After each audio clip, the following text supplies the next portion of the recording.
Hello everyone, मैं हूं प्रीतम कुमार और मुझे उम्मीद है कि आपको कल के कॉन्सेप्ट जो एक्सेलरेशन का था वो आपको समझ में आया होगा। एक्सेलरेशन के बारे में मैंने बहुत सारी बातें आपको बताई थी कि it is basically rate of change of velocity, और उसके बाद मैंने इंस्टेंटेनियस एक्सेलरेशन, फिर मैंने एवरेज एक्सेलरेशन, दोनों का मैंने जिक्र किया था। ठीक है, तो मैंने बोला भी था कि अगर एक्सेलरेशन किसी बॉडी का कम हो रहा है तो इसका मतलब ये नहीं है कि उसकी रफ्तार कम हो रही है, इसका मतलब है कि उसके रफ्तार बढ़ने की जो रफ्तार है वो कम हो रही है। ठीक है, वेल आपके स्क्रीन पे एक्सेलरेशन से जुड़ा हुआ मैंने 3 सवाल लिखा है, तो मैं एक दो पहले सॉल्व कर देता हूं, ऐसे और सवाल मैं आपसे कराऊंगा भी। ठीक है, तो मोहनलाल जल्दी सुनो। कहता है कि the acceleration of a body is given by a is equal to bt। पहले सवाल सुनना, the acceleration of a body is given by a is equal to bt where a is acceleration and b is a positive constant. ये क्या है? Positive constant t is time. If it starts from origin with v not, मतलब इसका initial velocity zero नहीं है, इसका initial velocity लेकिन शुरू होता है ओरिजिन से, ओरिजिन से शुरू होता है लेकिन इसका इनिशियल वेलोसिटी जीरो नहीं है। अगर शुरू होता है ओरिजिन से v नॉट से, then find the distance travelled in t seconds. Then find the distance travelled in t seconds. बताओ t सेकंड में कितना डिस्टेंस ट्रेवल किया। यार एक बात मुझे बताओ, क्वेश्चन सुनो, एक्सेलरेशन दिया हुआ है, करेक्ट है, और एक्सेलरेशन से पहुंचना कहां पे है? पहुंचना है डिस्टेंस पे। मेरी बात ध्यान से सुनो, अगर डिस्टेंस दिया है, बहुत जल्दी बात बता रहा हूं, सुनो ध्यान से, अगर डिस्टेंस दिया है तो डिस्टेंस से वेलोसिटी निकलता है ds बाई dt। क्या कहते हो? मतलब डिस्टेंस को या डिस्प्लेसमेंट को अगर तुम डिफरेंशिएट करोगे तो वहां से क्या मिल जाएगा? स्पीड या वेलोसिटी। और स्पीड या वेलोसिटी को अगर फिर से डिफरेंशिएट करोगे तो क्या मिल जाएगा तुझे? एक्सेलरेशन। क्या मिल जाएगा? एक्सेलरेशन। तो डिस्प्लेसमेंट से वेलोसिटी डिफरेंशिएट करने के बाद और वेलोसिटी से एक्सेलरेशन फिर से डिफरेंशिएट करने के बाद, लेकिन अगर ऐसा है कि पहले एक्सेलरेशन है, पहले एक्सेलरेशन, तो एक्सेलरेशन से वेलोसिटी पहुंचने के लिए पहले इंटीग्रेट करना पड़ेगा, क्योंकि तुम्हें मालूम है कि a इज इक्वल टू क्या होता है? dv by dt। और अगर a is equal to dv by dt, इसका मतलब है कि dv इज इक्वल टू क्या? dv is equal to a dt। क्या करना पड़ेगा? इंटीग्रेट। मतलब अगर एक्सेलरेशन से पहुंचना है वेलोसिटी पे तो तुम्हें करना पड़ेगा इंटीग्रेशन, और अगर फिर वेलोसिटी से पहुंचना है कहां पे? डिस्प्लेसमेंट पे, तो फिर से करना पड़ेगा इंटीग्रेशन, क्योंकि v इज इक्वल टू क्या होता है बच्चे? ds by dt। तो यहां से ds इज इक्वल टू क्या? v dt, और फिर क्या? इंटीग्रेशन। मतलब इस बात को ना जहन में याद रखो कि अगर डिस्प्लेसमेंट दिया है तो डिस्प्लेसमेंट से वेलोसिटी एक्सेलरेशन, डिस्प्लेसमेंट से वेलोसिटी डिफरेंशिएशन से करना है, फिर वेलोसिटी से एक्सेलरेशन, फिर से डिफरेंशिएशन। लेकिन अगर एक्सेलरेशन है तो एक्सेलरेशन से वेलोसिटी इंटीग्रेशन, फिर वेलोसिटी से फिर से फर्दर डिस्प्लेसमेंट, फिर से क्या करना पड़ेगा? तुम्हें इंटीग्रेशन करना ही पड़ेगा। ठीक है, मतलब आगे आगे बढ़ोगे, डिफरेंशिएशन आगे बढ़ोगे तो डिस्प्लेसमेंट का डिफरेंशिएशन वेलोसिटी और वेलोसिटी का डिफरेंशिएशन एक्सेलरेशन। पीछे जब आओगे तो एक्सेलरेशन का डिफरेंशिएशन वेलोसिटी, इंटीग्रेशन वेलोसिटी, और वेलोसिटी का इंटीग्रेशन डिस्प्लेसमेंट। ठीक है, तो मैं एक ग्राफ बना दे रहा हूं कि डिस्प्लेसमेंट को करोगे डिफरेंशिएट तो मिलेगा वेलोसिटी, और वेलोसिटी को डिफरेंशिएट करोगे तो मिलेगा एक्सेलरेशन। लेकिन एक्सेलरेशन को अगर इंटीग्रेट करोगे तो मिलेगा वेलोसिटी, और इसको फर्दर अगर इंटीग्रेट करोगे तो क्या मिल जाएगा तुम्हें? डिस्प्लेसमेंट। ठीक है, ये बात तुम्हें याद होना जरूरी है। ठीक है, अब देखो, कह रहा है कि the acceleration of a body is given by a is equal to bt and if it starts from origin with. अच्छा एक बात बताओ, इस क्वेश्चन में क्या दिया हुआ है? दिया है एक्सेलरेशन, कि acceleration is equal to b into T.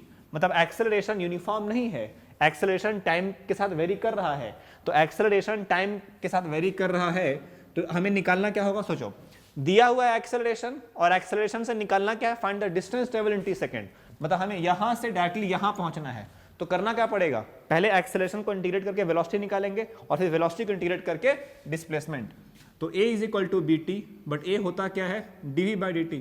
तो dv by dt is equal to क्या? b into T. इसका मतलब है कि dv is equal to bt into क्या? dt, है ना। मतलब पहले एक्सेलरेशन को इंटीग्रेट करके वेलोसिटी। जब टाइम जीरो था, जब बॉडी शुरू नहीं हुआ था, तो जब टाइम जीरो था उस समय वेलोसिटी कितना था? v naught. देखो, if it starts from origin with v naught, if it starts from origin with v not, मतलब t is equal to zero पे जब शुरू हुआ था, इनिशियल वेलोसिटी उसके पास v नॉट था, मान लिया कि टाइम t के बाद उसका वेलोसिटी क्या हो गया? v। तो आप मुझे बताओ, सोचो, देखा लिमिट कैसे पुट किया मैंने? जब वक्त जीरो था, t is equal to zero, जब स्टार्ट हुआ था उस समय वेलोसिटी कितना था? v नॉट। और जब टाइम t हुआ, टाइम t के बाद उसका वेलोसिटी कितना हो गया? v। नाउ तो dv का इंटीग्रेशन क्या? v कहां से कहां? v नॉट से v is equal to b बाहर कांस्टेंट है, टी डी टी का स्क्वायर, टी डी टी का integration T square by two, कहाँ से कहाँ, 0 से t, कोई फर्क पड़ेगा नहीं वैसे। तो क्या आ जाएगा, देखो final v initial v naught, तो v minus v naught is equal to क्या, b T square by two, upper limit t lower limit 0, कोई फर्क पड़ने वाला नहीं है। तो v क्या आएगा, v is equal to V nought plus B T square by two. ये क्या आया, ये तो वेलोसिटी या स्पीड जो भी बोलो। एक्चुअली इस केस में ना बॉडी क्या है ना, वो ट्रैवल कर रहा है स्ट्रेट लाइन पाथ में। जब भी बॉडी ट्रैवल करेगा स्ट्रेट लाइन पाथ में, तो आपको बताया था कि उस केस में डिस्टेंस और डिस्प्लेसमेंट दोनों सेम होता है, ठीक है। तो ये एक्सप्रेशन जो आया है वो किसका आया है, वेलोसिटी का या फिर स्पीड का। अब यहां से हमें क्या चाहिए, यहां से डिस्टेंस भी निकालना है। तो मैंने क्या बोला है, डबल डिफरेंशिएट, एक्सेलरेशन को डबल डिफरेंशिएट करोगे तो क्या मिल जाएगा तुम्हारा, डिस्टेंस, है ना, ठीक है। चलो अब क्या, ये v है, बट हमें मालूम है कि v इज इक्वल टू क्या होता है, v is equal to D X by D T या फिर D S by D T, है ना। यहां से मुझे बताओ v कितना है, v is equal to V nought plus B T square by two, correct है। ये v इज इक्वल टू क्या, D X by D T, है ना। तो यहां से आप मुझे बताइए साहब कि dx क्या है, dx is equal to V nought plus B T square by two into क्या, डी टी। अब यहां करना है क्या, इंटीग्रेशन। जब ये टाइम है ना, देखो डी टी टाइम है ना, जब टाइम 0 था तो बॉडी कितना चला था, अरे जब टाइम 0 होगा तो बॉडी बस स्टार्ट हुआ है, मतलब तुमने उस समय काउंट ही किया है। जब टाइम 0 होगा तो बॉडी चलेगा ही नहीं, तो बॉडी जब नहीं चलेगा तो 0 पे कितना, 0। जब t टाइम बीत गया होगा, क्योंकि कहाँ चाहिए, distance travel in t second, तो जब t टाइम बीत गया होगा उस समय माना कि बॉडी कहाँ चला गया, x पे। नाउ इसका बाद यहाँ प्रोसीड करता हूँ। तो एक बात मुझे बताओ, जब यहाँ पे चला गया तो एक बात तो कंफर्म है कि dx का integration x, final x, initial 0, फर्क नहीं पड़ेगा। अच्छा, इसे क्या करना है, अलग अलग इंटीग्रेशन। तो 0 से t किसका, v नॉट डी टी का, है कि नहीं, प्लस कितना, B T square by two into क्या, डी टी, कहाँ से कहाँ, 0 से t। इसका मतलब है कि x इज इक्वल टू क्या, v नॉट डी टी, तो v नॉट बाहर, v नॉट कॉन्स्टेंट है ना, v नॉट, क्योंकि देखो यहाँ पे वो स्टार्ट हुआ ओरिजिन से v नॉट के साथ, तो v नॉट 0, और dt का इंटीग्रेशन क्या, t, dt का integration t, upper limit t lower limit 0, कोई फर्क नहीं पड़ेगा, प्लस b बाई टू बाहर आ गया, देखो b बाई टू बाहर, तो टी स्क्वायर का इंटीग्रेशन क्या, टी क्यू बाई 3, 0 से t कोई फर्क नहीं पड़ेगा, अपर लिमिट यही रहेगा, लोअर लिमिट 0 हो जाएगा। मतलब डिस्टेंस का जो इक्वेशन है वो क्या आएगा, v nought T plus B by 6 into क्या, टी क्यूब। ये है बच्चा क्या, डिस्प्लेसमेंट का इक्वेशन। डिस्टेंस का इक्वेशन कुछ भी बोलो, दोनों सेम ही रहेगा, क्योंकि body is moving in a straight line. इस सवाल से मेरा मतलब ये था कि अगर आपके पास एक्सेलरेशन दिया हुआ है तो उस एक्सेलरेशन को अगर एक बार इंटीग्रेट करोगे तो उससे वेलोसिटी निकलेगा, और वेलोसिटी को फिर से इंटीग्रेट करोगे तो क्या निकलेगा, डिस्प्लेसमेंट या डिस्टेंस। देखो मैंने वही किया जो मैंने वहां लिखा हुआ था, ठीक है। तो ये आपका आंसर है final, V nought T plus B T cube by 6, ये आपका फाइनल जवाब इस पर्टिकुलर सवाल का। ये सारे सवाल कहीं ना कहीं नीट में आए हुए हैं, ये नीट के प्रीवियस ईयर सवाल है, कहीं ना कहीं आए हैं। अब जब प्रीवियस ईयर बुक खोलोगे तो मिलेगा आपको। चलो बच्चे, नेक्स्ट क्वेश्चन का सॉल्यूशन देख लेते हैं। ये कंपैरेटिवली काफी आसान है, और ये सवाल है कि इफ पोजीशन वेक्टर r क्या होगा, बताओ वेक्टर में क्या था, r position vector. If position vector is 40 square i cap plus 3t j cap, then find acceleration at t is equal to 1 second. आप मुझे बताओ, इफ r इतना है तो find acceleration at t is equal to 1। अच्छा, एक बात तो कंफर्म है कि r है, मतलब काइंड ऑफ पोजीशन वेक्टर है। एक्चुअली मैंने तुम्हें बोला है ना कि वेलोसिटी होता है dx बाई dt, बोला है ना, याद रखना वेलोसिटी कहीं कहीं ये भी होता है, velocity is equal to dr by dt, where r is position vector kind of. अच्छा मुझे बता, पोजीशन वेक्टर क्या है, पोजीशन वेक्टर की काइंड ऑफ एक डिस्टेंस ही है, तो इसलिए वहां भी काम चलेगा ये। अच्छा सुनो, r दिया है और हमें निकालना है a, मतलब पहले क्या करेंगे, काइंड ऑफ r मतलब क्या, position vector is kind of distance, तो डिस्टेंस दिया है, यहां से हम v पे जाएंगे और v से फिर हम क्या करेंगे, a। मतलब हमें करना क्या है, इसको जैसे इस सवाल में 2 बार इंटीग्रेशन करना था, इस सवाल में 2 बार डिफरेंशिएशन करना है। तो v क्या होता है बच्चा, बता मुझे, v is equal to dr by dt, है ना। लेकिन यहाँ पे जो r है वो वेक्टर के टर्म्स में है, कोई बात नहीं है। इसलिए मैंने कहा ना, अगर आपको बेसिक मैथ्स नहीं आता होगा, डिफरेंशिएशन इंटीग्रेशन में अगर इशू होगा तो आपको बहुत ज़्यादा परेशानी होने वाली है बच्चों, याद रखो। तो आप मुझे बताओ साहब, यहाँ पे वेलोसिटी क्या आएगा, velocity dr by dt, 40 square I cap, 40 square मतलब क्या, 80 आई कैप, 40 स्क्वायर मतलब क्या, 80 आई कैप, प्लस क्या 3t j कैप, इसको हम क्या लिखेंगे, 3 j कैप। चलो ये हमारा क्या है, ये वेलोसिटी आ गया। कितना आसान है नहीं क्या? मतलब वेलोसिटी किस में रहेगा? अच्छा ये बता मुझे, ये जो पोजीशन वेक्टर है वेलोसिटी है, ये वेलोसिटी यूनिफॉर्म है, मतलब वेलोसिटी हर जगह सेम है या वेलोसिटी हर पॉइंट पे चेंज कर रहा है? आप मुझे बताइए, ये वेलोसिटी सेम है कि चेंज कर रहा है? आंसर ये है। मैंने सवाल तुमसे ये पूछा कि मुझे बताओ कि ये जो वेलोसिटी है ये यूनिफॉर्म है या वेरिएबल है, मतलब ये टाइमिंग के साथ चेंज हो रहा है कि नहीं हो रहा है? देखो इस वेलोसिटी में ना टाइम लगा हुआ है, मतलब तुम बताओ मुझे, मान लो कि तुम time t is equal to 1 second put करोगे, अगर मान लो कि t 1 सेकंड पुट किया तो v at t is equal to 1 second क्या आएगा? 8i cap plus 3j cap. किसी ने बोला कि velocity at time t is equal to 2 second, तो क्या बोलोगे? t की जगह पे 2, तो 8 into 2 16i cap plus 3j cap. Correct है? इसका मतलब है कि इतना तो कंफर्म है कि वेलोसिटी वेरिएबल है, हर टाइम के साथ वेलोसिटी क्या हो रहा है? चेंज हो रहा है। तो वेलोसिटी वेरिएबल है, याद रखना। अच्छा अगर वेलोसिटी वेरिएबल होता है तो क्या एक्सेलरेशन भी वेरिएबल होता है? सोचो मैंने क्या पूछा तुमसे, अगर वेलोसिटी वेरिएबल होगा तो क्या एक्सेलरेशन भी वेरिएबल होगा? ऐसा होना जरूरी नहीं है, हो भी सकता है नहीं भी हो सकता है। नाउ मेरी बात सुनो, हमें क्या चाहिए? हमें चाहिए acceleration at t is equal to 1 second, but acceleration होता क्या है? Acceleration is basically dv by dt। तो dv बाई dt मतलब इसका डिफरेंशिएशन, इसका मतलब है कि d by dt of 8ti cap plus क्या 3 इंटू जे कैप। इसका मतलब है कि एक्सेलरेशन इज 8t, तो 8 बाहर, t का डिफरेंशिएशन 1 प्लस 3, लेकिन 3 तो कांस्टेंट है और कांस्टेंट का डिफरेंशिएशन 0 होता है। इसका मतलब है आंसर क्या आएगा? 8i cap. अच्छा कहाँ पे? 1 सेकंड पे, तो 1 सेकंड पे, 2 सेकंड पे, 3 सेकंड में कोई फर्क ही नहीं पड़ेगा, हर पॉइंट पे एक्सेलरेशन सेम ही रहेगा क्योंकि इसमें टाइम नहीं है। अगर t लगा रहा था तब तो टाइम का वैल्यू पुट करते, जब t लगा ही नहीं है टाइम का वैल्यू पुट ही नहीं करना है आपको, तो ये आपका आंसर आएगा 8i कैप। मतलब ये जो डिस्प्लेसमेंट है उसमें एक्सेलरेशन क्या है? कांस्टेंट। एक्सेलरेशन कांस्टेंट है, इसका मतलब है कि इसमें आप चाहो तो बेसिक काइनेमेटिक इक्वेशन जो मैंने तीनों बताया है वो आप यूज कर सकते हो। ठीक है, एक और सवाल, the motion of a body, ये थोड़ा बढ़िया सवाल है। The motion of a body along a straight line is given by x is equal to 8 plus 12t minus t cube, find retardation when velocity is equal to 0। हाँ ये AIPMT का सवाल है, ध्यान देना। AIPMT मतलब जिसको पहले, जो अभी नीट है वो पहले AIPMT था, all India pre medical test. एक बात मुझे बताओ, the motion of a body along a straight line, ध्यान से सुनो बच्चे, x का वैल्यू क्या दिया है?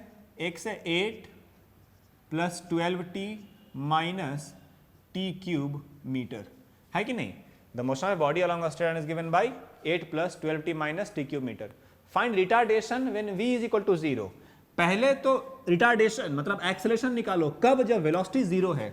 मैंने बोला है तुम्हें, डिस्प्लेसमेंट से डिफरेंशिएट करोगे तो वेलोसिटी, वेलोसिटी को डिफरेंशिएट करोगे तो एक्सेलरेशन, लेकिन वो एक्सेलरेशन नेगेटिव में आएगा, तभी तो बोला है ना रिटार्डेशन।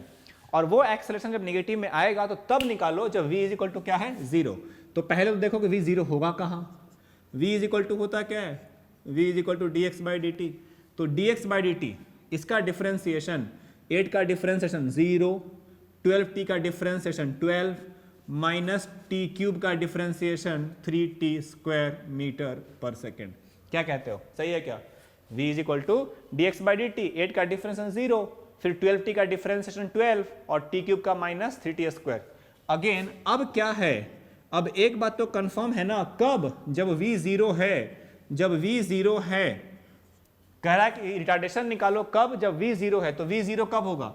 जब v 0 तब होगा जब ये 0 हो, और जब ये 0 होगा तो 12 minus 3t square is equal to क्या? 0। तो 12 इज इक्वल टू क्या? 3t square. तो t square is what? 12 by 3 4। Time negative होता नहीं है तो टाइम क्या आएगा? 2 सेकेंड। मतलब तुमसे देखो इनडायरेक्टली पता है क्या पूछा हुआ है? वो बोला कि बताओ रिटार्डेशन जब v 0 होगा, मतलब v 0 कब होगा? जब टाइम होगा 2 सेकेंड, मतलब 2 सेकेंड के बाद बताओ क्या रिटार्डेशन। तो रिटार्डेशन मतलब क्या? नेगेटिव एक्सेलरेशन, तो है तो एक्सेलरेशन ही ना, कैसे निकालेंगे? डिफरेंशिएट करना के बाद, तो dv बाई dt, v क्या है? v है a, तो अब हमें क्या करना पड़ेगा? इसका डिफरेंशिएशन, किसका? 12 माइनस 3t स्क्वायर का। तो आप मुझे बताओ साहब इसका डिफरेंशिएशन क्या आएगा? 12 का 0 माइनस 3t स्क्वायर का क्या? 2t, मतलब क्या? a is equal to minus 60। अब मेरी बात ध्यान से सुनो, मतलब एक्सेलरेशन जो है वो माइनस 60 है। अच्छा क्यों सवाल में बोला है कि रिटार्डेशन निकालो? तुमसे सवाल में रिटार्डेशन इसलिए पूछा क्योंकि एक्सेलरेशन क्या था, नेगेटिव। मैंने बोला भी है कि negative acceleration is known as retardation. तो यहाँ पे रिटार्डेशन कितना है, -60 नहीं है, 60 है, क्योंकि माइनस अगर किसी ने रिटार्डेशन बोल दिया तो जैसे ही उसने बोला है कि रिटार्ड हो रहा है, रिटार्ड हो रही है गाड़ी, डिसलरेट हो रही है, तो माइनस ऑटोमेटिकली ओमिट हो गया, माइनस ऑटोमेटिकली अंडरस्टूड है। नाउ यही एक्सेलरेशन हमसे कब पूछा है, acceleration at t is equal to, acceleration जब वेलोसिटी 0 है, और वेलोसिटी 0 कब है, 2 सेकंड के बाद, तो एक्सेलरेशन 2 सेकंड में कितना आएगा, -6 इंटू टी के जगह पे क्या 2, कितना, तो एक्सेलरेशन होगा -12 मीटर पर सेकंड स्क्वायर। तो किसी ने बोला कि बताओ रिटार्डेशन क्या आएगा, तो उसका आंसर तुम -12 नहीं लिखोगे, सिर्फ लिखोगे 12 मीटर पर सेकंड स्क्वायर। यहाँ पे एक्सेलरेशन क्या है, वेरिएबल है कि कांस्टेंट है, बोलो। इस क्वेश्चन में एक्सेलरेशन क्या था, वेरिएबल या कांस्टेंट? ऑब्वियसली वेरिएबल है, क्योंकि एक्सेलरेशन के इक्वेशन में देखो क्या लगा हुआ है, टाइम लगा हुआ है। तो जब तक एक्सेलरेशन में टाइम लगा हुआ है, मतलब अलग अलग टाइम पुट करोगे, अलग अलग सेकंड पुट करोगे, तो उसका आंसर क्या आएगा, अलग अलग आएगा। इसका मतलब है कि ये आंसर क्या है, वेरिएबल है। तो इस पूरे तीनों सवालों से मुझे तुम्हें बस ये बताना था कि जब डिस्प्लेसमेंट को डिफरेंशिएट करोगे तो वेलोसिटी मिलेगी, वेलोसिटी को डिफरेंशिएट करोगे तो एक्सेलरेशन मिलेगी, और अगर इंटीग्रेट करोगे तो रिवर्स में, एक्सेलरेशन से वेलोसिटी इंटीग्रेट, वेलोसिटी से डिस्प्लेसमेंट इंटीग्रेट। वही 3 सवाल थे, इसका जवाब मैंने किया है। कुछ और सवाल करते हैं, जल्दी लिखो फटाफट। वेल बालक, आपके स्क्रीन पे फिर से 3 सवाल जो कई पिछले सालों में नीट में आया हुआ है, ठीक है। तो ध्यान दो, पहले सवाल को सॉल्व करते हैं, और मैं तो चाहता हूं कि तुम स्क्रीन को पॉज करके एक बार खुद से भी कोशिश करो, लेकिन थोड़े सवाल अलग अलग तरीके के हैं। देखो एक्चुअली मैं एक ही सवाल बार बार, मतलब एक ही टाइप का सवाल बार बार नहीं करा रहा हूँ। इसलिए नहीं करा रहा हूँ क्योंकि मैं चाहता हूँ कि तुम्हें अलग अलग सवालों की वैरायटी समझ में आए, और अगर एक सवाल की वैरायटी समझ में आ गई तो उसके बेसिस पे 2-3 सवाल तुम खुद भी कर सकते हो, ऐसे मुझे उम्मीद है तुमसे। नाउ द पोजीशन में पहला सवाल लेते हैं। कहता है कि the position of a body is given bye, position मतलब एक्स एक्सिस पे कहाँ पे है बॉडी, तो एक्स एक्सिस पे जो बॉडी है वो है 90 स्क्वायर माइनस टी क्यूब पे। यार एक बात बताओ, ये कह रहा है कि एक्स एक्सिस पे जो बॉडी है वो है 90 स्क्वायर माइनस टी क्यूब पे। इसका मतलब है कि जैसे जैसे टाइम बढ़ता जाएगा वैसे वैसे वेलोसिटी चेंज होती रहेगी, है कि नहीं? तो बॉडी अलग अलग जगह टाइम पे अलग अलग जगह पे रहेगा। What will be its position when it achieves maximum speed along plus x. बताओ इसका पोजीशन क्या होगा, कब, जब इसके पास अलोंग एक्स एक्सिस में मैक्सिमम स्पीड होगा। ये सवाल ना जैसे बच्चे सुनते हैं, इनको सवाल का मतलब ही समझ में नहीं आता है कि बेसिकली इसमें आगे करना क्या है। सवाल क्या है, what will be its position, बताओ एक्स का वैल्यू क्या होगा when it achieves maximum speed along x. अच्छा एक बात मुझे बताओ, कह रहा है कि जिस समय मैक्सिमम स्पीड होगा उस समय एक्स क्या होगा। यहां पे अंडरलाइन करने वाली चीज है मैक्सिमम स्पीड। तो हमें कैसे मालूम कि मैक्सिमम स्पीड क्या होगा?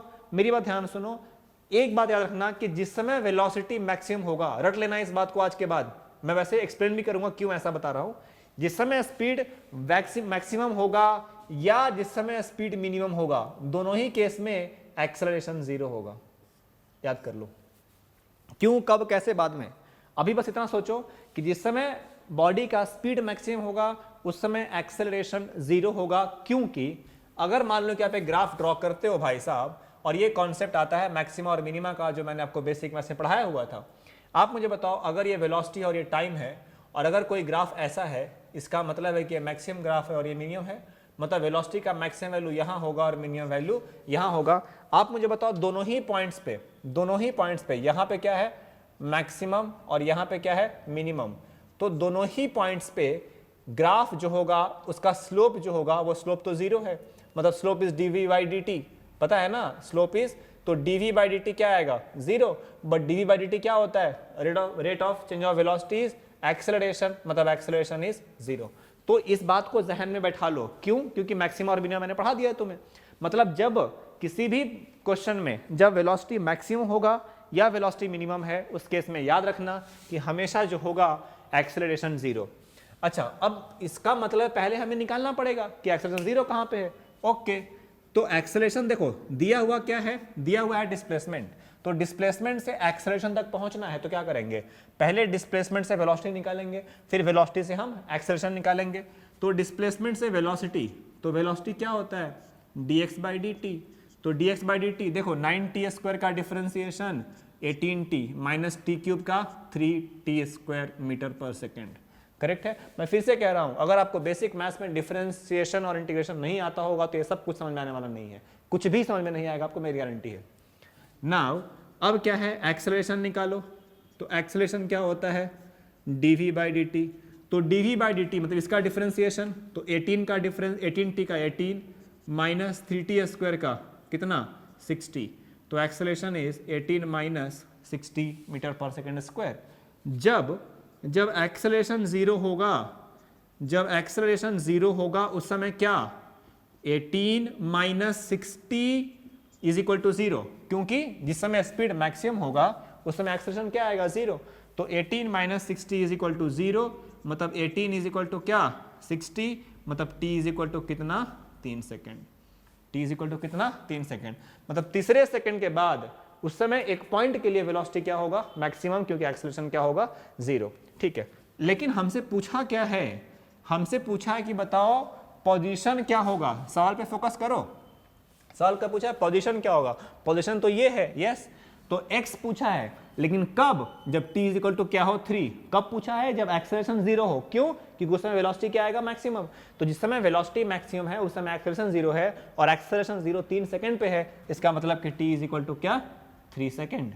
तो पुट कर लो, तो 9 t के जगह पे क्या लिखोगे 3, तो 3 का स्क्वायर 9 माइनस 3 का क्यूब, तो कितना आया 81 माइनस कितना 27 ना, क्या कहते हो, सही है ना भाई। इसका मतलब कि 81 माइनस 27 कितना 54। तो वो कहाँ पे था, x एक्सिस पे, at x is equal to कितना 54 पे था। जिस समय स्पीड मैक्सिमम हो उस समय बॉडी कहाँ पे था, at x is equal to 54 meter on the x axis. ठीक है, नया सवाल, एक और सवाल है, सवाल को पढ़ो। कहता है सवाल में कि अ body moving along x axis, a body moving along x axis has acceleration f given bye, देखो यहाँ पे एक्सेलरेशन का बस सिंबल बदला है और कुछ नहीं है। ठीक है, तो अगर इसका सॉल्यूशन पे फोकस करोगे तो एक्सेलरेशन कितना है दोस्त, f is equal to f naught 1 minus t/t, जिसमें से एफ नॉट और कैपिटल T ये क्या है, कॉन्स्टेंट्स है, कोई कॉन्स्टेंट नंबर है 3 4 5 ऐसे, और t क्या है, time. A body moving along x axis has acceleration f given by f is equal to f naught into 1 minus t/T, where f naught and t is equal to constant, जो मैंने बोला आपको। The particle starts from rest, मतलब at t is equal to 0, v is equal to 0, correct है ना। The particle starts from rest in the time interval between t is equal to 0 and an instant when f is equal to 0, मतलब उस time interval में, दो time के बीच में, कौन कौन टाइम, पहला 0 सेकंड के बीच और दूसरा क्या है, जब एक्सेलरेशन 0 था। तो बताओ उसमें वेलोसिटी क्या था। ओके, मेरी बात ध्यान से सुनो, क्या पूछा है। आप पहले बताओ कि जब एक्सेलरेशन जीरो है, जिस समय एक्सेलरेशन जीरो होगा उस समय क्या होगा, जब f is equal to zero, तो zero is equal to f naught into 1 minus t/t। इसका मतलब है कि 0 by F not 0, 1 minus t/t 0, मतलब 1 इज इक्वल टू t/t। इसका मतलब है t इज इक्वल टू कितना t, मतलब कैपिटल T सेकेंड के बाद एक्सेलरेशन क्या हो गया, जीरो। आखिर सवाल क्या पूछा है, कह रहा है कि उस टाइम इंटरवल में जब t इज इक्वल टू 0 है और उस समय से लेकर जब t is equal to capital T है, बताओ वेलोसिटी क्या होगा। अच्छा एक काम करो, क्या दिया हुआ है, ये दिया हुआ है एक्सेलरेशन। यार एक्सेलरेशन होता क्या है, rate of change of velocity dv/dt, है कि नहीं, कि कहां के बीच में, t इज इक्वल टू 0 से लेकर t is equal to capital T। क्यों कैपिटल T, क्योंकि उस समय एक्सेलरेशन क्या था, 0। तो f is equal to dv/dt, f naught 1 minus t/t, यही है f इज इक्वल टू क्या रहे बच्चे, dv/dt। बोलो बच्चा क्या करें, f naught into 1 minus t/t into dt is equal to क्या, dv। कोई तकलीफ, जब time t is equal to 0 होगा, सॉरी जब time t is equal to 0, देखो dt टाइम है ना, जब t इज इक्वल टू 0 उस समय v क्या, 0। जब time t is equal to capital T उस समय v कितना, v, वही तो निकालना है। जब इस इंटरवल में, कब, जब टाइम 0 हो और उस समय जब टाइम क्या हो, जिस वो टाइम जब एक्सेलरेशन 0 हो, तो बताओ v कितना आएगा। निकालो इसका इंटीग्रेशन, कैसे करोगे, देखो यार एक बात मुझे बताओ, dv का integration v, upper limit v minus 0 v हो रहेगा, तो इसलिए मैंने डायरेक्टली लिख दिया। देखो दोस्त एफ नॉट तो कांस्टेंट है, यस, एफ नॉट बाहर, अंदर क्या बचा सोचो, एक मिनट देखो, ध्यान सुनना, इंटीग्रेशन यहाँ पे तो 0 से t dt बचेगा, 1 into d t minus integration क्या बोलो, t बाई टी इंटू क्या, डी टी फ्रॉम 0 से t, कोई तकलीफ? तो v is equal to f naught d t minus t by t D t, तो यहाँ से v क्या आएगा, एफ नॉट और डी टी का integration capital T small t upper limit t minus t by t D t, तो 1 by T बाहर, 1 by T बाहर। अब अंदर क्या बचा, अंदर बचा टी डी टी, तो आप मुझे बताओ integration of T D T क्या होगा, टी स्क्वायर बाई 2, कहाँ से कहाँ, 0 से t, तो हाफ बाहर ले लो, अंदर क्या बचा, टी स्क्वायर, कहाँ से कहाँ, 0 से t, क्या करेंगे बच्चे, t के जगह पहले upper limit T square minus lower limit 0 का स्क्वायर, मतलब ये कितना बचा, टी स्क्वायर बाई 2, तो 1 बाई टी इंटू देखो एफ नॉट टी, तो एफ नॉट यहाँ से मल्टीप्लाई हो जाएगा ना, तो f naught by t, correct है, f naught by t, t D T का इंटीग्रेशन टी स्क्वायर बाई 2, इसका मतलब है कि v is equal to f naught t minus एक टी से एक टी कैंसिल, माइनस कितना, एफ नॉट टी बाई 2,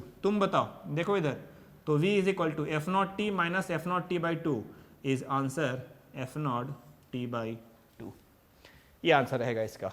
कौन सा था, एक एकदम बढ़िया सवाल, हाँ, f इज इक्वल टू क्या, एफ नॉट टी बाई 2, करना क्या था, पहले वो टाइम इंटरवल ढूंढना था जिसमें क्या होगा, जिसमें आपका एक्सेलरेशन 0 होगा, तो वो टाइम आया कैपिटल T, और एक कैपिटल T ना कांस्टेंट है, कुछ भी हो सकता है, 2 3 4 5 कुछ भी पॉसिबल है, ठीक है।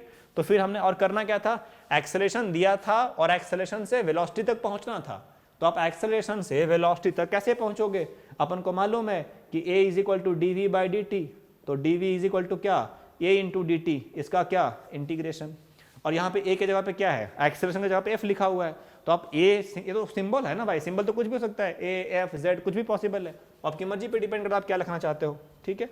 चलो एक काम करो, थर्ड क्वेश्चन पढ़ो, वो भी एक जरूरी सवाल यार। थर्ड क्वेश्चन ये कहता है, ये थोड़ा सा कॉम्प्लिकेटेड है, देखो एक्चुअली बच्चों को ना kinematics particularly motion in 1 and 2D ना थोड़ा डिफिकल्ट जाता ही है, हर साल मैंने देखा है, थोड़ा मुश्किल लगता है, लेकिन क्या करें, चैप्टर है, हमें तो पढ़ना पड़ेगा ही, इसलिए देखो जो चीज़ें मुश्किल लगे ना उसको बार बार करने से ही वो आसान होता है, ठीक है।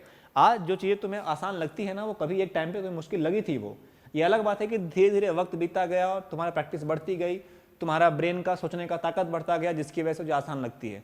एक टाइम था जब हमें a प्लस बी का होल स्क्वायर याद करने में भी हमें नानी मर रही थी, लेकिन आज वो बहुत अच्छे से याद है, फिंगर टिप्स पे है। तो जो चीज़ें एक टाइम पे बहुत मुश्किल लगती है, बार बार वही करने से क्या होता है, वो चीज़ें आसान हो ही जाती हैं। अरे पत्थर पे रस्सी घिसने से रस्सी पत्थर घिस जाती है, तो ये तो दिमागी है।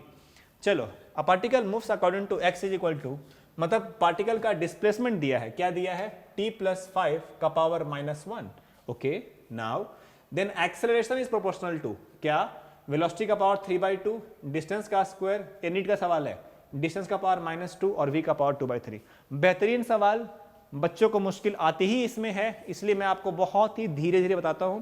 आपको बताना है कि एक्सेलरेशन किसके प्रोपोर्शनल है, वेलोसिटी का पावर 3/2 के, वेलोसिटी का पावर 2/3 पे, या डिस्टेंस का स्क्वायर है डिस्टेंस का -2, ओके। मतलब डिस्टेंस क्या दिया हुआ है, डिस्प्लेसमेंट दिया हुआ है, और डिस्प्लेसमेंट से पहुंचना कहां तक है, डिस्प्लेसमेंट से पहुंचना है आपको एक्सेलरेशन तक।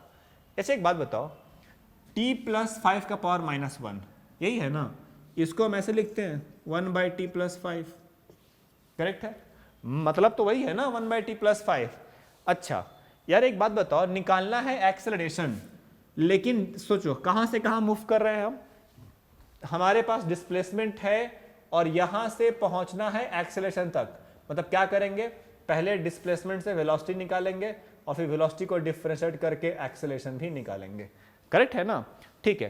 तो x is equal to 1/t plus 5, तो v इज इक्वल टू क्या, v is equal to dx/dt, तो t प्लस 1/t प्लस 5, तो क्या होगा इसका डिफरेंशिएशन, -1t प्लस 5 का पावर -2, क्या कहते हो, नहीं समझाना तुम्हें, देखो इधर x इज इक्वल टू क्या है बच्चे, x is equal to t plus 5 का पावर -1 है, तो इसका dx/dt क्या होगा, डिफरेंशिएशन, देखो t प्लस 5 को कुछ भी ले लो z वगैरह, तो क्या आएगा, x का पावर n, तो -1 इंटू n -1, तो n -1, तो -1 इंटू t का प्लस 5 का पावर -2। मतलब अगर ढंग से देखोगे तो वेलोसिटी होगा -1/t+5 का स्क्वायर। करेक्ट है, ये वेलोसिटी है। लेकिन प्रॉब्लम क्या है? प्रॉब्लम ये है कि हमें वेलोसिटी नहीं चाहिए, हमें क्या चाहिए? हमें तो एक्सेलरेशन तक पहुंचना है, आखिरी तक। तो हम पहले पहुंचेंगे एक्सेलरेशन तक। मतलब कैसे निकालोगे एक्सेलरेशन? ये वेलोसिटी दिया है, तो क्या होता है बच्चे एक्सेलरेशन? a = dv/dt। मतलब जो वेलोसिटी की इक्वेशन है उसको फिर से डिफरेंशिएट करो आप। तो फिर से डिफरेंशिएट करने पे क्या मिलेगा? a = बोलो d/dt ऑफ क्या है? -1/t+5 का स्क्वायर। इसको मैं लिख दूं क्या? -1/t+5 का स्क्वायर, मतलब t+5 का पावर -2। करेक्ट है ना? t+5 का पावर -2। माइनस बाहर निकाल लो सेम मेथड से, तो क्या आएगा? x का पावर n, तो n x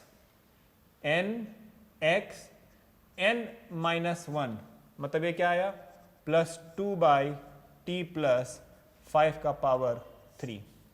अब सुनो, माइनस माइनस प्लस, तो 2t+5 का पावर -3, मतलब t+5 का पावर 3।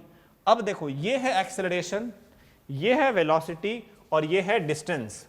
डिस्टेंस, वेलोसिटी, और यहां पे क्या? एक्सेलरेशन। अब इन तीनों में ढूंढना है रिलेशन। अरे वाह, राइमिंग हो गया। तो एक बात मुझे बताओ, एक्सेलरेशन वो है, क्या वो डिस्टेंस का स्क्वायर है? क्या इसका स्क्वायर करोगे तो मिलेगा? नहीं मिलेगा। क्यों नहीं मिलेगा? क्योंकि देखो वहां पे 3 है, स्क्वायर करोगे तो बस क्या आएगा? -2। क्या डिस्टेंस का पावर -2 है? नहीं मिलेगा। हाँ, अगर डिस्टेंस का पावर 3 होता तो भले ही होता। ये दोनों गलत है, 4 ऑप्शन में से ये दोनों गलत। अब या तो बचा v का पावर 3/2 या v का पावर 2/3। एक बात मुझे बताओ, यहां पे क्या है? यहां पे है -1/t+5 का पावर 2, t+5 का पावर 2। अगर हमने, तुम्हें ध्यान से देखो, यहां पे 3 है और वहां पे 2 है। नाउ सुनो, 2 + 5 का पावर 3 जो है ना, इसको तुम क्या करो, मेरी बात ध्यान से सुनो, तुम इसका स्क्वायर करो, देखो देखो, और इसको मल्टीप्लाई करो 3/2 से। कोई फर्क पड़ेगा क्या? तुम्हें समझ में नहीं आया ना? अरे भाई साहब, अगर मान लो कि मेरे पास 3 है, तो 3 को मैं ऐसे नहीं लिख सकता हूं क्या कि इट इज 3 × 2/2? सही है ना? क्या प्रॉब्लम है? सही तो है, 2/2 1 ही होता है। तो मैंने वही किया कि जो यहां 3 था उसको मुझे अरेंज करना था उस टर्म्स में, इसलिए मैंने क्या किया? 2 × 3/2 किया। अच्छा एक बात बताओ, अगर यहाँ पे 2 है तो 2 को तो मैं कांस्टेंट मानता हूं, तो 2 अगर कांस्टेंट हो गया तो इसको मैं क्या लिखूंगा? 1 + t/5 का पावर 2 × क्या? 3/2, क्योंकि मेरे पास 3 था, 3 को मैंने लिखा 3 × 2/2। नाउ अगर मैं यहाँ ध्यान से देखूं तो velocity is proportional to 1/t+5 का स्क्वायर, है कि नहीं? Velocity is proportional to 1/t+5 का स्क्वायर। अगर velocity is proportional to 1/t+5 का स्क्वायर, तो एक बात तो कंफर्म है कि ये पूरा क्या है? वेलोसिटी है। करेक्ट है ना? तो वेलोसिटी में कितना पावर आएगा बताओ मुझे? वेलोसिटी में ऑब्वियसली पावर कितना आएगा? 3/2 आएगा, क्योंकि वेलोसिटी का पावर कितना है? 3/2 है। अरे सुनो मेरी बात, जे ऐसे है ना, 1/t+5 का पावर 2 × 3/2, इसको तुम ऐसे भी लिख सकते हो ना कि 1/t+5 का स्क्वायर का होल का पावर 3/2, चलेगा ना? 1 का पावर 3/2 भी क्या आता है? 1 आता है। तो सोचो यहां से क्या मिलेगा? ये क्या है? ये पूरा वेलोसिटी है, तो आंसर क्या आएगा? वेलोसिटी का पावर 3/2। मतलब इसके लिए इसका पहला जवाब ही सही है, वी का पहला ऑप्शन ही सही है, वी का पावर 3/2। आई बात समझे? मुझे पता है मुश्किल सवाल था और तुम्हें इसी तरह से अरेंज करना होगा। अगर सुनो उसके बाद भी समझ में ना आए तो एक काम करना, मैंने तो अरेंज किया है, तुम एक्सेलरेशन का इक्वेशन निकालो, वेलोसिटी निकालो और सिंपली a/v कर दो, वो भी आंसर सेम ही आएगा। अगर ऐसे समझ में आता है तो बहुत अच्छी बात है, अगर नहीं भी तुम्हें आता है तो a/v करो, तुम्हें ऑटोमेटिक आंसर मिल जाएगा। एक्सेलरेशन का इक्वेशन था 1/t+5 का क्यूब और वेलोसिटी इक्वेशन है -1/t+5 का स्क्वायर। दोनों को तुम डिवाइड करो, तुम्हारा एक्सेलरेशन मिल जाएगा। आई बात समझ में? तो मुझे उम्मीद है कि आपको ये समझ में आया होगा। कुछ बातें और करते हैं, कुछ और नए सवाल कुछ पढ़ने के बाद, इतना पहले लिख लो आप। वेल बालक, अब मैं क्या कर रहा हूँ, एक बहुत ही छोटा सा सवाल दे रहा हूँ, बहुत ही सिंपल सवाल दे रहा हूँ, और मुझे पूरी गारंटी है कि तुम गलती करोगे। तुम मुझे साबित करके दिखाओ कि तुम गलती नहीं करोगे, ठीक है? वेल कहानी ऐसी है कि हमारे पास एक गाड़ी है, कार, इसका इनिशियल वेलोसिटी 10 मीटर्स पर सेकेंड, मतलब गाड़ी रफ्तार से शुरू से जा रही थी, ठीक है? और इस क्वेश्चन में ये बोला है कि इसका एक्सेलरेशन पीछे की तरफ 4 मीटर पर सेकेंड स्क्वायर है। देखो एक बात तो कंफर्म है कि वेलोसिटी, गाड़ी जा रही है आगे, तो इसका वेलोसिटी और एक्सेलरेशन दोनों एक दूसरे का एंटी पैरेलल है, एंटी का पैरेलल। अगर एंटी पैरेलल है तो ऑब्वियसली इसकी स्पीड कम होगी। कहता है कि find the total distance covered in 3 seconds. Find, चलो सवाल सॉल्व करो तो पहले। Find total distance covered in 3 seconds. Find total distance covered in 3 seconds. चलो बालक शुरू हो जाओ। 3 सेकेंड में बताओ टोटल डिस्टेंस कितना कवर करेगा। पूरी गारंटी है मुझे कि तुम गलती करोगे इस सवाल में, इसलिए कह रहा हूं स्क्रीन को पॉज करो, खुद ही सॉल्व करो, आंसर बताओ, फिर मैं सॉल्व करूंगा। चलो यार एक बात मुझे बताओ, सवाल को ना ढंग से पढ़ा जाए। गाड़ी की इनिशियल रफ्तार कितनी है 10 मीटर पर सेकेंड पॉजिटिव एक्स में, और गाड़ी का एक्सेलरेशन कितना है 4 मीटर पर सेकेंड और पीछे में। कह रहा है कि बताओ टोटल दूरी कितनी तय करेगी 3 सेकेंड में। बहुत सारे बच्चे क्या बोलते हैं, सुनो, यह है रॉन्ग वे। बच्चे सिंपली यूज करते हैं कि सर देखो एक्सेलरेशन कांस्टेंट है। हाँ भाई कांस्टेंट है, और अगर एक्सेलरेशन कांस्टेंट है तो जो आपने काइनेमेटिक इक्वेशन हमें सिखाया है वो तो वैलिड होगा। हाँ भाई बिल्कुल सही है, वैलिड है। तो क्या होगा, s = ut + ½ at² directly use करते हैं। हाँ कर सकते हो। u का वैल्यू 10, t का वैल्यू 3 + ½ a का वैल्यू कितना -4। माइनस क्यों, क्योंकि एक्सेलरेशन वेलोसिटी के ऑपोजिट में है। इंटू क्या t² मतलब कितना 3 सेकेंड ना, तो 3 का स्क्वायर कितना 9। तो बहुत सारे बच्चे मुझे आंसर बोलते हैं सर ये 30 हो गया, ये 2 हो गया, 30 माइनस कितना आया 18 हो गया, तो आंसर आया 12 मीटर। बहुत सारे बच्चे बोलते हैं 12 आया। ये डिस्टेंस गलत है, और बच्चे डायरेक्टली किसका आंसर बोलते हैं, वो बच्चे बोलते हैं आंसर डिस्टेंस का। प्यारे बच्चों अगर तुम भी ऐसे किए हो तो बिल्कुल ही गलत जवाब है। सुनो करना क्या है, पहले सोचो, अगर मैं आपसे ये पूछूं कि हमारे पास जो इक्वेशन है वो है s = ut + ½ at², तो यार s = ut + ½ at² में s क्या है, डिस्टेंस है कि डिस्प्लेसमेंट है। हमें मालूम है कि s क्या होता है, डिस्प्लेसमेंट होता है। s हमेशा डिस्प्लेसमेंट है, तो जो आंसर आया है वो डिस्प्लेसमेंट का आया है, डिस्टेंस का नहीं। लेकिन क्या हमेशा डिस्टेंस और डिस्प्लेसमेंट सेम होता है, ये जरूरी है क्या, नहीं। डिस्टेंस और डिस्प्लेसमेंट सेम तभी होता है जब गाड़ी आगे चलती रहती है, चलती रहती है, चलती रहती है, ना कहीं मुड़ती है ना पीछे मुड़ती है, तब इस केस में जो डिस्टेंस होता है वही हमारा क्या होता है, डिस्प्लेसमेंट।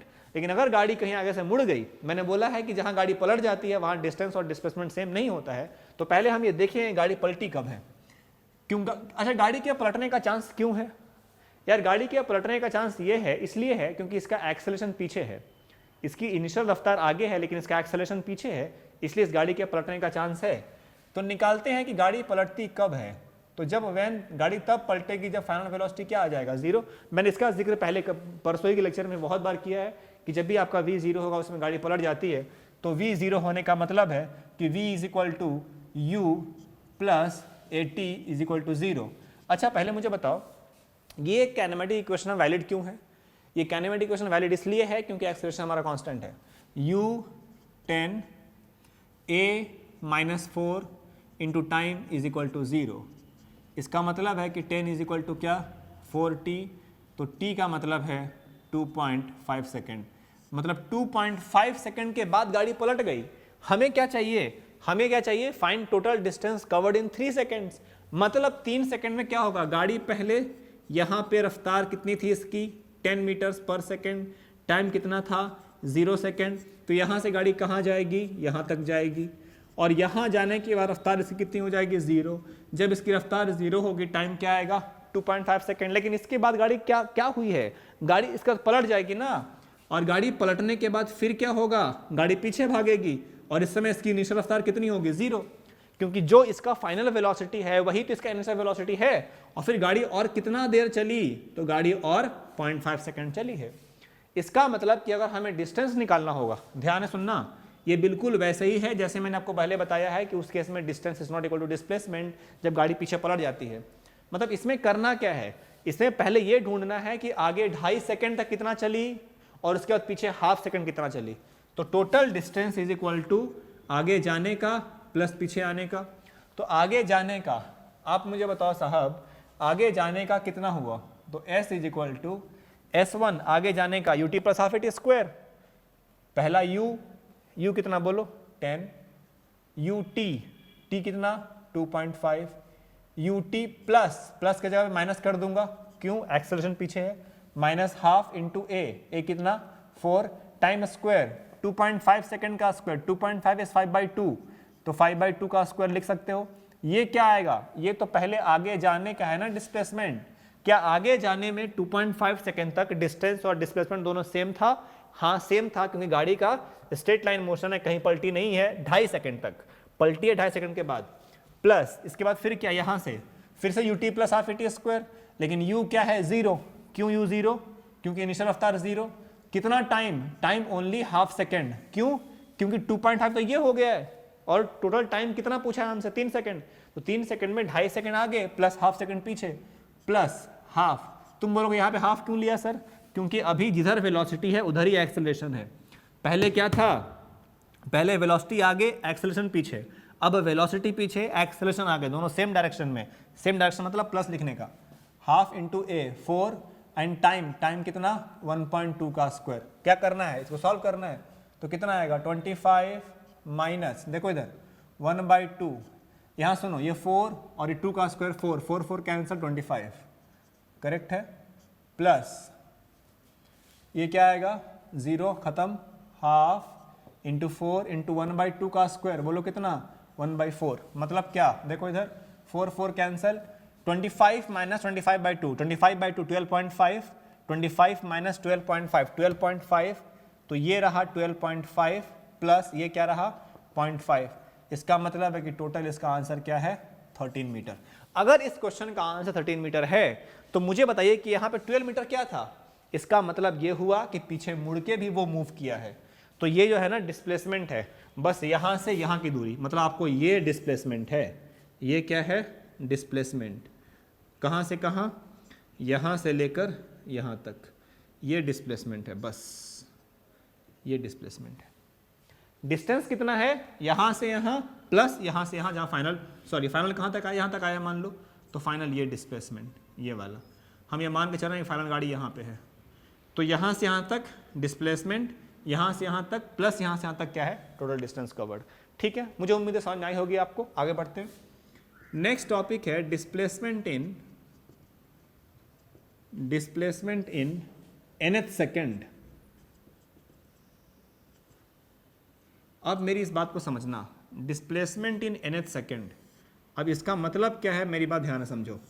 कह रहा है कि displacement in nth second of its motion, एक नया होगा। वैसे मुझे लगता है कि v = u + at वाला पूरा तीनों फंडा तो पहले भी क्लियर था, 10th क्लास में पढ़े होगे। एक नया है कि displacement in nth second of its motion.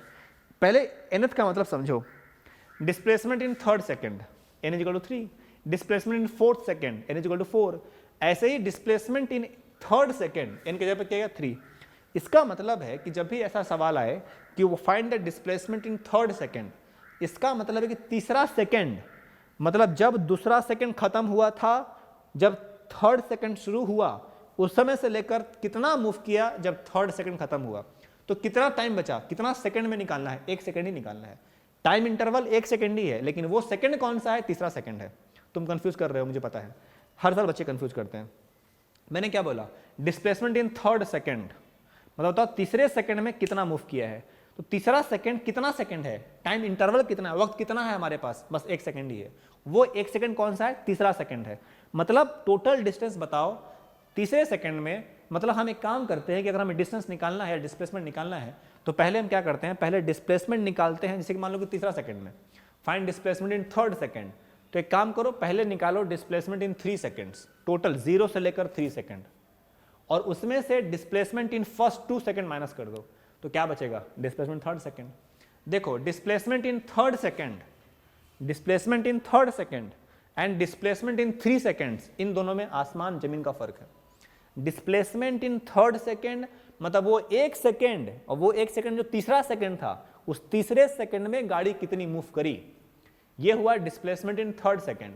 लेकिन डिस्प्लेसमेंट इन 3 सेकंड्स का मतलब है कि 0 से लेकर 3 सेकंड तक, 0 1 2 3, इस पूरे 3 सेकंड में गाड़ी कितना मूव करी, वो है डिस्प्लेसमेंट इन 3 सेकंड्स।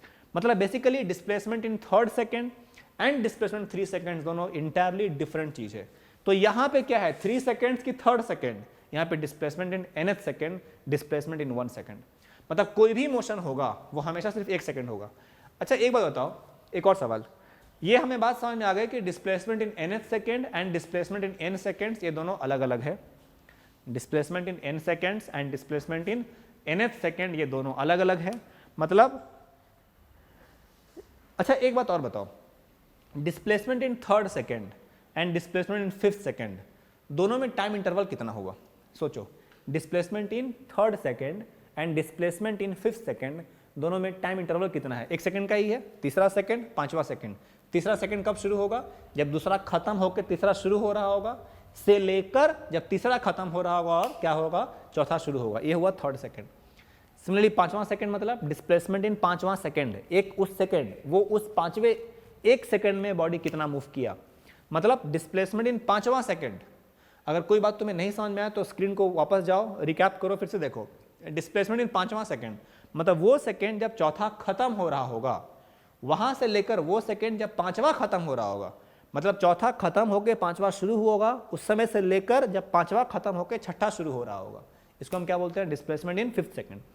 दोनों में इंटरवल 1 सेकेंड ही है, चाहे तुम थर्ड सेकेंड लो या फिफ्थ सेकेंड लो, दोनों में टाइम इंटरवल कितना वक्त मिला गाड़ी को मूव करने के लिए? आंसर है वो 1 सेकेंड। हाँ, वो 1 सेकेंड अलग बात है कि वो इसमें तीसरा है और इसमें पांचवा है।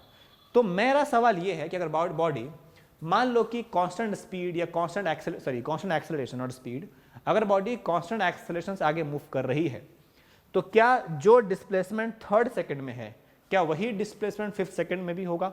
सोचो। आंसर है बिल्कुल नहीं।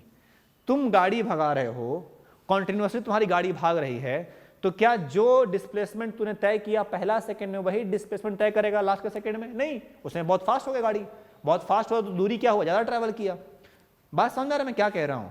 मेरा कहने का मतलब बस ये है कि डिस्प्लेसमेंट धीरे धीरे जैसे जैसे एक्सेलरेशन, अगर उसका एक्सेलरेशन कांस्टेंट है और अगर एक्सेलरेशन वेलोसिटी की डायरेक्शन में है, तो उस गाड़ी की रफ्तार बढ़ते जा रही है, और जब गाड़ी की रफ्तार बढ़ते जा रही है तो डिस्प्लेसमेंट हर सेकंड में बढ़ते जाएगा, हर 1 सेकंड में बढ़ते जाएगा, और डिस्प्लेसमेंट जो 10वां सेकंड में होगा वो डिस्प्लेसमेंट दूसरा सेकंड के अलग होगा।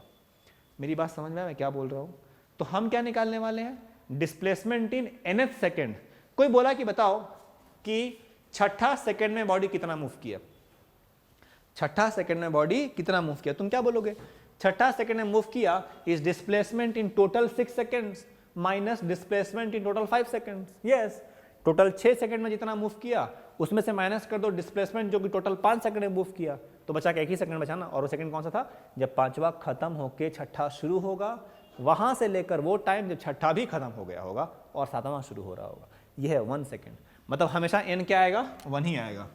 चलो नाउ डिस्प्लेसमेंट Sn, सुनो ना, एक गाड़ी है, ठीक है, ध्यान से सुनो। ये तभी फॉर्मूला वैलिड है जब गाड़ी का एक्सेलरेशन क्या है? कांस्टेंट, क्योंकि इसमें यूज करने वाले हैं काइनेमेटिक इक्वेशन, और काइनेमेटिक इक्वेशन तभी वैलिड होगा जब एक्सेलरेशन क्या हो? कांस्टेंट। सोचो गाड़ी यहाँ थी, फाइनली गाड़ी यहाँ पहुँच गई, और गाड़ी यहाँ पहुँचने के बाद तुमसे पूछा है कि यहाँ से यहाँ बीच में कहीं गाड़ी यहाँ थी, यहाँ से यहाँ ये है n-1 सेकेंड और ये है n सेकेंड। तुमसे बोला कि बताओ nth सेकेंड में गाड़ी कितना मूव की, मतलब पांचवें सेकेंड में कितना मूव की, nth सेकेंड में कितना मूव की, n की जगह पे कुछ भी होगा, तो Snth मतलब डिस्प्लेसमेंट इन nth सेकेंड। ये क्या है बोलो? ये है डिस्प्लेसमेंट इन क्या? nth second, displacement in nth second. तो displacement in nth second is Sn minus Sn-1। तुम्हें समझ में आया कि नहीं आया? देखो इधर, displacement in nth second is equal to displacement in n second minus displacement in n-1 second. मतलब Sn क्या है? Sn है total displacement in n seconds, और Sn-1 क्या है? Total displacement in n-1 seconds. मतलब छठा सेकंड में कितना मूव किया इज इक्वल टू 6 सेकंड में कितना मूव किया माइनस 5 सेकंड में कितना मूव किया, तो वही 1 सेकंड बच गया। वही करने वाला हूं मैं। Sn मैं मान के चला हूं कि गाड़ी की रफ्तार शुरू में u थी और एक्सेलरेशन a था, और a और u दोनों सेम डायरेक्शन में थे, गाड़ी की रफ्तार धीरे धीरे बढ़ रही थी। इसका जो लास्ट में आंसर आएगा ना, वो तुम्हारे लिए बहुत जरूरी है, कई सारे सवालों के लिए जरूरी है। Sn is u t S displacement in n seconds. Sn क्या है? Total displacement in n seconds s n minus one क्या है? Total displacement in n minus one second. तो s n total displacement in n seconds is u t, s equal to u t, t is equal to 1, u t plus half a t square, t की जगह पे क्या n, तो n का square, S equal to u t plus half a t square minus displacement in n minus one, displacement in n minus one second क्या? U t, u into t, but t के जगह पे क्या? T के जगह पे n minus one, u t plus half a into t, कौन सा? T square. तुम्हें ये समझ में आ रहा है कि नहीं आ रहा? मुझे बताओ कि डिस्प्लेसमेंट इन n सेकेंड्स और डिस्प्लेसमेंट इन nth सेकेंड दोनों फर्क है। डिस्प्लेसमेंट इन n सेकेंड मतलब displacement in total n seconds, and displacement in nth second मतलब displacement in one particular second, और वो 1 सेकेंड कोई भी हो सकता है, चौथा, पांचवा, छठा, सातवां, 10वां, कोई भी, इन दोनों में फर्क है। अच्छा, नाउ इसको सॉल्व करने पे सोचो क्या करोगे? तो displacement in nth second is equal to u n, yes, plus half a n square minus u n minus पहले से है ना, तो प्लस यू और माइनस हाफ ए इंटू क्या? n माइनस वन का square, u n minus u cancel, तो u plus यहाँ पे क्या आएगा? A n square by two minus a by two into n minus one का स्क्वायर। सुनो, u plus a n square by two minus a by two n square plus one minus two n, इसका मतलब है u plus a n square by two minus a n square by two minus a by two, minus minus plus two cancel, plus a into n. Correct है?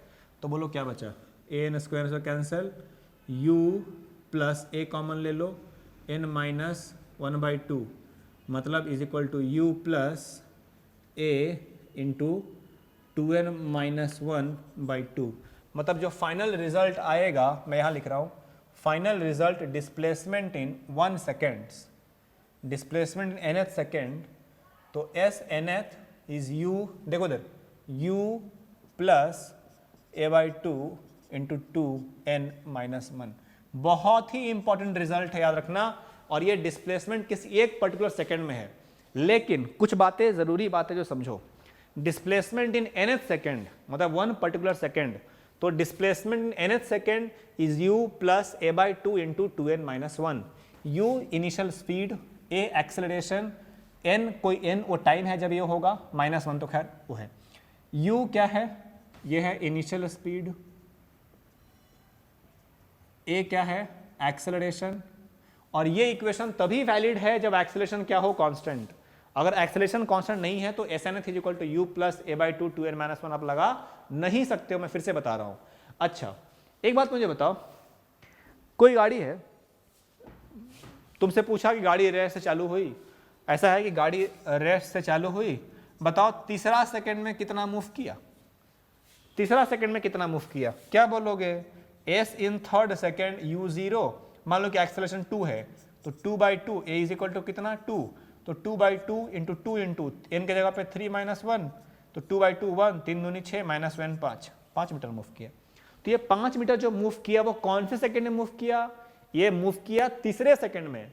तीसरा second कौन सा होगा? जब दूसरा खत्म होके तीसरा शुरू होगा, से लेकर जब तीसरा खत्म होके चौथा शुरू होगा, उस एक सेकंड में मूव किया है।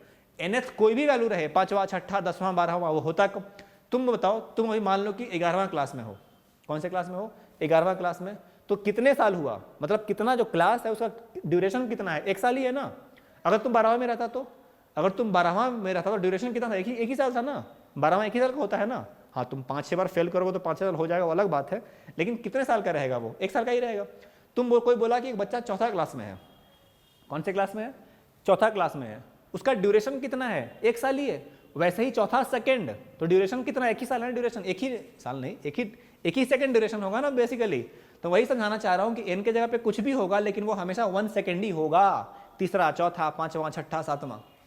अब बच्चे जो डाउट मुझसे पूछते हैं, सुनो, वो बोलते हैं कि sir s n th is equal to u plus a by two two n minus one. बहुत बढ़िया, समझ में आया, लेकिन सर एस एन एथ का यूनिट तो मीटर है, और u का यूनिट तो मीटर पर सेकेंड है, a का यूनिट तो मीटर पर सेकेंड स्क्वायर है। अब वो बच्चा बोलता है कि सर एक बात मुझे बताओ, हमें मनी सर ने पढ़ाया है कि कोई इक्वेशन जब तक डायमेंशनली सही नहीं है तब तक सही तो हो ही नहीं सकता। अगर कोई इक्वेशन डायमेंशनली सही है इसका मतलब ये नहीं है कि वो इक्वेशन एक्चुअली में सही है। ये पढ़ाया सर ने ना, अगर कोई इक्वेशन डायमेंशनली सही है तो ये कंपलसरी नहीं है कि वो इक्वेशन एक्चुअली सही होगा, लेकिन वो इक्वेशन अगर डायमेंशनली गलत है तो कंफर्म है कि वो एक्चुअली में भी फिजिक्स में भी गलत होगा। तो ये तो डायमेंशनली गलत हो रहा है सर, हर किसी का यूनिट अलग अलग आ रहा है, आप कैसे बोल सकते हो कि एक ही आएगा? इक्वेशन गलत है लेकिन हमने तो प्रूफ निकाला है कि सही है। अब सुनो, क्या पढ़ो डायमेंशन में? डायमेंशन में पढ़ो कि कोई इक्वेशन अगर सही होता है तो एक्चुअली अगर डायमेंशनली सही होता है तो ये ज़रूरी नहीं है कि वो एक्चुअली भी सही हो, लेकिन वही अगर कोई इक्वेशन डायमेंशनली गलत होता है तो इसका कंफर्म मीनिंग है कि वो डायमेंशनली अगर गलत है तो एक्चुअली में भी गलत होगा। मतलब अगर कोई डॉक्टर बनता है तो अगर कोई इक्वेशन डायमेंशनली सही है इसका मतलब है कि अगर किसी इक्वेशन को सही होना है, फिजिक्स के किसी भी इक्वेशन को सही होना है तो उसका लीस्ट कंडीशन है कि उसके पास कम से कम डायमेंशनली वो इक्वेशन करेक्ट होना चाहिए।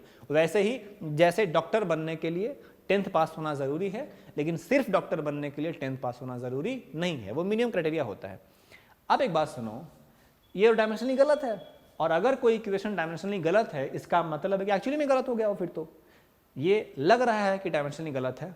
देखो ये जो नॉलेज सर ने सिखाया बिल्कुल सही है, बिल्कुल सही है, हर जगह सही आएगा कि कोई इक्वेशन अगर डायमेंशनली गलत है इसका मतलब है कि वो इक्वेशन एक्चुअली में ही गलत है। तो तुम बोलोगे सर ये भी गलत है, तीनों का अलग अलग यूनिट आ रहा है, अलग अलग डायमेंशन आएगा, तो क्या इक्वेशन डायमेंशनली गलत है? और अगर डायमेंशनली गलत है तो पक्का गलत होगा। तुम गलती कर रहे हो, ये इक्वेशन डायमेंशनली भी सही है और फिजिक्स में भी सही है। तुम मिस्टेक क्या कर रहे हो, तुम ये ढूंढ रहे हो, ठीक है डिस्प्लेसमेंट ये क्या है, देखो कहाँ गलती बच्चे करते हैं, displacement in 1 second, yes meter सही है, डिस्प्लेसमेंट का यूनिट जो लेफ्ट हैंड साइड है उसका यूनिट मीटर होना चाहिए, लेकिन तुम बोल रहे हो यहाँ यू है सर। अरे नहीं भाई, ये actually s equal to u t plus half a t square है, लेकिन यहाँ पे जो देख रहे हो ना कि यहाँ पे जो एस एन जो है S n th is equal to देख रहे हैं यू, तो यू जो है ना यू के बाजू में 1 सेकेंड छुपा हुआ है ना भाई, you t plus half a t square मतलब 2n-1 इंटू 1। एक्चुअली में इक्वेशन ये होता है क्योंकि टाइम यहाँ 1 सेकेंड लिया ना, किसी एक पर्टिकुलर सेकेंड में बॉडी कितना मूव किया, टाइम तो 1 सेकेंड हुआ, तो displacement in nth second is u t कितना 1 सेकेंड, तो इसका यूनिट मीटर पर सेकेंड इंटू 1 सेकेंड, तो second second second cancel metre. क्योंकि अगर इक्वेशन डायमेंशनली गलत होता तब तो गलत ही हो जाता, फिर इतना मेहनत क्यों करा मैंने तुम्हें। ये इक्वेशन डायमेंशनली सही है, कैसे देखो, एस एन एथ इसका यूनिट मीटर, इसका यूनिट मीटर, एक्सेलरेशन मीटर पर सेकेंड स्क्वायर, एन सेकेंड तो है, कोई टाइम तो है, उसका यूनिट तो सेकेंड ही आएगा, इसमें बाद में एक और second, s equal to u t plus half a t into t t square, तो मीटर पर second square into second second square cancel, बचा मीटर, ये भी मीटर, ये भी मीटर, ये भी मीटर। ये इक्वेशन एक्चुअली में डायमेंशनली भी सही है। बहुत सारे बच्चे बोलते हैं इक्वेशन डायमेंशनली गलत है, और अगर डायमेंशनली गलत हो गया तो पक्का गलत हो गया। नहीं, ये इक्वेशन एक्चुअली डायमेंशनली करेक्ट है, उसमें हर जगह जो 1 है ना वो 1 छुटा हुआ है, और तुम 1 को सिर्फ 1 बोल रहे हो, एक्चुअली 1 सेकेंड है, तो 1 सेकेंड है तो इसका डायमेंशन में यूनिट में सेकेंड आएगा, और वो सेकेंड जब इससे मल्टीप्लाई होगा मीटर पर सेकेंड से into second, second inverse second cancel, बचता है मीटर, जो कि होना चाहिए। हर तीनों क्वांटिटी का सबका यूनिट मीटर ही है, मतलब सब क्या है, डिस्प्लेसमेंट ही होगा, तभी सही है। ठीक है, एक सवाल और, मैंने बोला कि एस एन एथ, फॉर्मूला फिर से लिख दे रहा हूं अच्छे से एकदम, s n th displacement in n th second is equal to u plus a by two into 2n-1, displacement किसी एक पर्टिकुलर सेकेंड में। जैसे जैसे n का वैल्यू चेंज करते रहोगे वैसे वैसे एस एन एथ का वैल्यू भी चेंज होता रहेगा। सही बात है, कोई गाड़ी अगर शुरू हुई, धीमे धीमे शुरू हुई और उसके बाद उसका स्पीड कॉन्टिन्यूसली बढ़ता गया, तो तुम मुझे बताओ कि क्या जो दूसरा सेकंड में मूव करेगा क्या उतना ही मूव करेगा 10वां सेकंड में? नहीं, 10वां सेकंड में ज़्यादा मूव करेगा। क्यों? क्योंकि उस समय तक उसकी रफ्तार बढ़ गई होगी, है कि नहीं? तो यहाँ पे एस एन एथ का वैल्यू n के जगह पे अलग अलग पुट करोगे तो आंसर तुम्हारा क्या होगा, अलग अलग आएगा। लेकिन मेरा सवाल ये है कि क्या सिर्फ 3rd सेकेंड ही हो सकता है? क्या सिर्फ 4th सेकेंड ही हो सकता है? क्या 5 सेकेंड ही हो सकता है, या ऐसा भी हो सकता है कि n का वैल्यू 2.5 सेकेंड भी चलेगा? सोचो, मेरा कहने का मतलब है कि इस इक्वेशन में क्या n हमेशा इंटीजर है या n चेंज हो सकता है? इसमें n कुछ भी है, मैंने कहीं मेंशन नहीं किया कि इसमें n इंटीजर है। कोई भी एक सेकेंड, वो एक सेकेंड 1.5 सेकेंड से लेकर 2.5 सेकेंड तक भी हो सकता है, 2.5 सेकेंड से लेकर 3.5 सेकेंड भी हो सकता है, वो एक सेकेंड कोई भी हो सकता है। जरूरी नहीं है कि बस 3rd second 4th second 5th second ही हो। मतलब तो अगर वो 1.5 सेकेंड से लेकर, लेकिन हाँ गैप कितना होना चाहिए? हमेशा 1 सेकेंड ही होना चाहिए। क्यों? क्योंकि मैंने यहां पे डेरिवेशन में SNth is Sn minus Sn minus 1 किया है, n माइनस n माइनस 1 किया है, मतलब 1 सेकेंड की गैप हमेशा 1 सेकेंड होना चाहिए। किसी 1 सेकेंड में ही डिस्प्लेसमेंट का फॉर्मूला है, वो 1 सेकेंड कोई भी हो सकता है, चाहे वो तीसरा हो, चौथा हो, या 2.5वां सेकेंड, 1.5वां सेकेंड, मतलब n इज इक्वल 2.5, मतलब टाइम कहां से कहां लिया है वो 1.5 सेकेंड से लेकर 2.5 सेकेंड तक कितना मूव किया उसका है। अगर बॉडी मूव कर रहा है, मान लो बॉडी मूव कर रहा है 1.5 सेकेंड से लेकर 2.5 सेकेंड तक, तो n क्या पुट करे? 1.5 को 2.5, आंसर है 2.5। बॉडी मूव करता है दूसरा सेकेंड से लेकर तीसरा सेकेंड तक, जब 2 सेकेंड खत्म हुआ तब से लेकर जब 3 सेकेंड खत्म हुआ, तो n का वैल्यू क्या पुट करते हो? 2 की 3, तो वैसे ही 1.5 2.5, n की 2.5।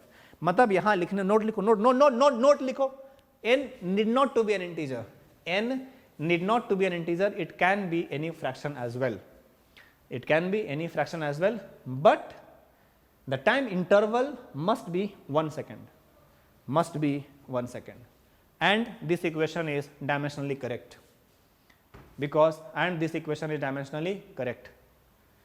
full stop के बाद, if it had not been correct, if it had not been correct, the equation is compulsorily wrong, the equation is compulsorily wrong, which is not the case now, which is not the case now।